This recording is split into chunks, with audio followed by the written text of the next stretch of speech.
tabletop breathing with a dumbbell reach. You can also use a band and hold that overhead. Essentially, we're just breathing with our legs at that tabletop position, which can be really challenging. As I take my legs to that tabletop position, watch that I don't flare through the rib cage, dump the pelvis forward, and or I see a large kind of abdominal bulge.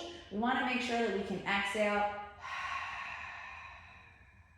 and find that deep core connection from the bottom up. So we don't want to pressure down.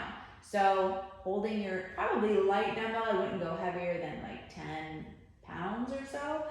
Reaching the dumbbell up, inhale, exhale, bring one leg up, inhale, exhale, two legs come up. So in this position, a couple things. Do you feel like your back lifts off the ground? Do you feel like all this upper abdominal tension, like it's pulling up here at the rib cage? This could be a sign that maybe this position is just too difficult. You can place one foot down so that you're only holding one leg at tabletop, which can be helpful as you start and then work your way up to two legs. All I'm doing is holding and breathing in this position. Reaching the dumbbell up, you'll notice my shoulder blades aren't on the ground, they're reaching. My arms are reaching. Inhale, exhale.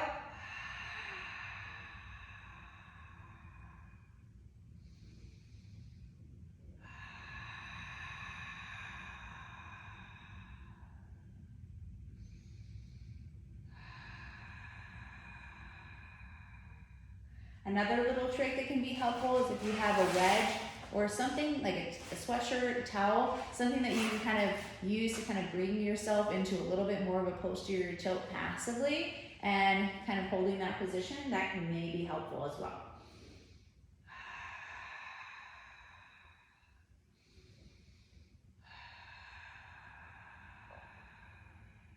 So this is your tabletop with dumbbell reach breathing.